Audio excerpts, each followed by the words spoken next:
जे मजबूत रिश्ता के तोड़ देवे ओकरा के गद्दारी कहल जाला।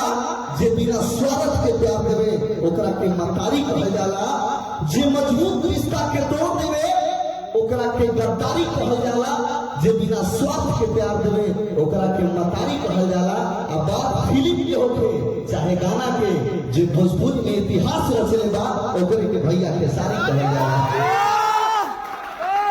एक बात है भैया, बात बहुत सारा घमंड के प्यार के लोग अपने आप के ताम का कि चांद के हम आधा देखले बानी, तारा के हम टूटल देखले बानी। चांद के हम आधा देखले बानी, तारा के हम टूटल देखले बानी। तू जरत दिया के बात करता रह तो जरत दिया के हम बूतल देखले बानी। अपने आप पे इतना घमंड ठीक नहीं खे काहे कि जिंदा आदमी के हम सूतल देखले बानी। तब एक दो बात कहो भैया खातिर हमरा दिल में कुछ बात। एगो बात है भैया, जे चढ़ते बैसाख गांव के लइकन के तारी चाहिए आ होते बियाह मेहरारून के साड़ी चाहिए।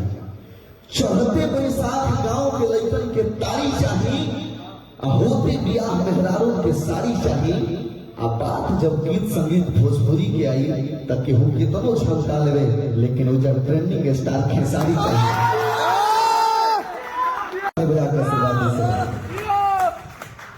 आज हमरा जीवन के ऐसा दिन बा, आज हम ओझा खड़ा बनी, हमरा खुशी के कोनो था नहीं के। सबसे पहले भैया को प्रणाम और ढेर सारा आशीर्वाद की चाहना रही।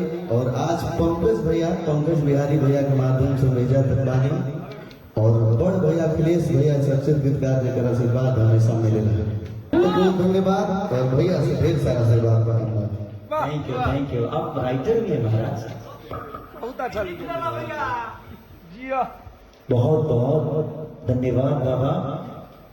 आप जैसे ब्राह्मण के मुंह से मेरी तारीफ, क्योंकि ब्राह्मणों के मुंह से जिसकी तारीफ होती है वो कहीं ना कहीं अलग लेवल पे होता है। और मुझे लगता है कि सबसे ज्यादा प्यार कलाकारों में ब्राह्मणों का आशीर्वाद खेसारी पर होता है।